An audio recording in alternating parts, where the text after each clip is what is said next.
All right, let's talk about the GOATs, the greatest of all time. But for the Winter Olympics, what does that even mean? Is it just about who has the most medals clanking around their neck? Or is it something bigger?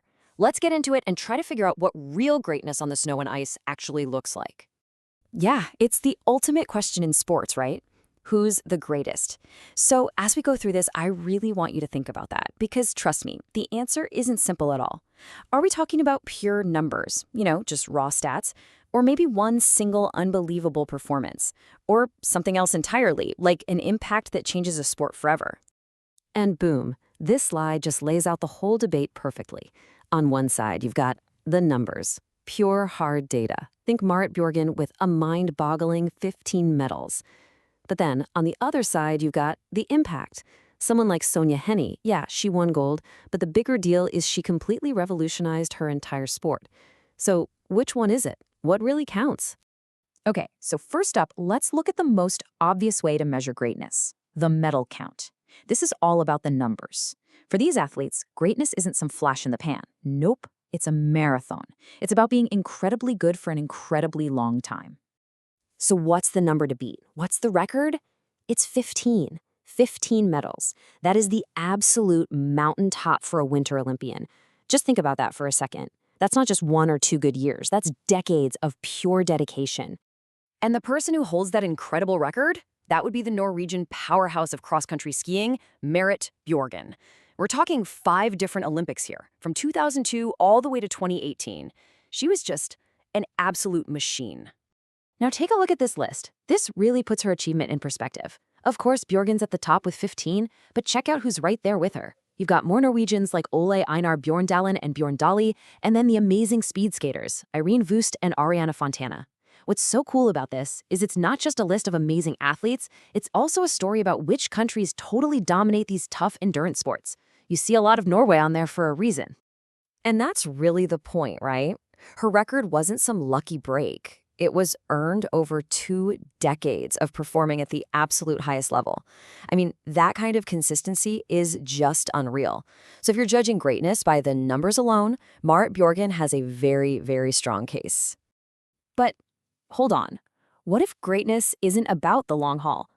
Let's switch gears completely. What about when an athlete has one single, absolutely perfect performance? A week so flawless, so dominant, that it defines their entire legacy forever. So that really makes you think, doesn't it? What's more impressive? Being great for 20 years? Or being absolutely perfect for 1 week? What if someone's peak is just so ridiculously high that nothing else even matters? Well, if you want to talk about a high peak, the poster child has got to be American speed skater Eric Hayden. Back in 1980 at the Lake Placid Games, this guy, who was only 21 by the way, did something that people thought was literally impossible. And guess what? It's never been done since.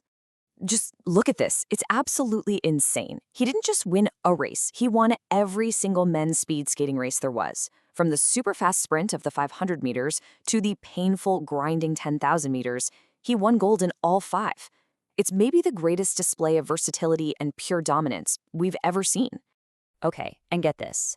To really understand how crazy that is, Eric Hayden, by himself, won more gold medals than every single country at those games except for 2, the Soviet Union and East Germany. He was basically Team USA all by himself, a one-man wrecking crew.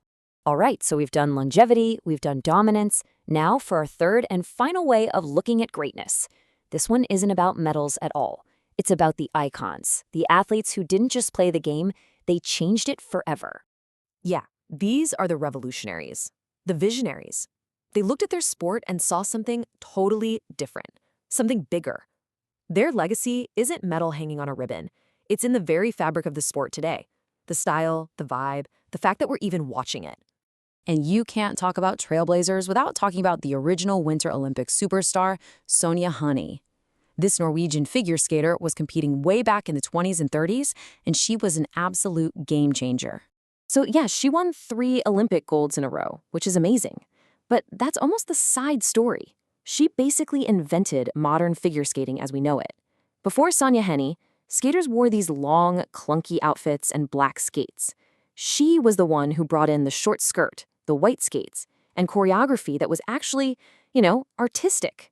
Then she took her Olympic fame, packed her bags for Hollywood, and became a huge movie star. She literally created the template for turning Olympic gold into global stardom. Okay, now let's fast forward to a much more modern example. You know who I'm going to say? Shaun White. This is a guy who didn't just do snowboarding. For a whole generation, he was snowboarding. Sure, he won 3 gold medals and was constantly inventing new, insane tricks on the halfpipe. But his real impact? It was way bigger than that. He was a brand, a cultural icon. He took this kind of niche counterculture sport and blasted it into the mainstream. He made it cool for millions of people, and the sport's popularity just exploded because of him. So there you have it, 3 completely different ways to look at greatness. You've got the marathon runner with the most medals, the perfect sprinter with 1 flawless games, and the revolutionary who changed the entire landscape. Which brings us right back to where we started. Because what this really proves is there's no easy answer. There's no one way to be the greatest. So what matters most to you? Is it the unbelievable longevity of Marit Bjørgen, the pure, untouchable dominance of Eric Heiden, or is it the world-changing impact of an icon like Sonja Henie or Shaun White? That's what makes this whole conversation so fun, right? There's a solid argument for each one. So I'm going to leave you with this. Based on all that, who's on your Mount Rushmore of Winter Olympians? Who gets a spot on your all-time podium? It's all up to you.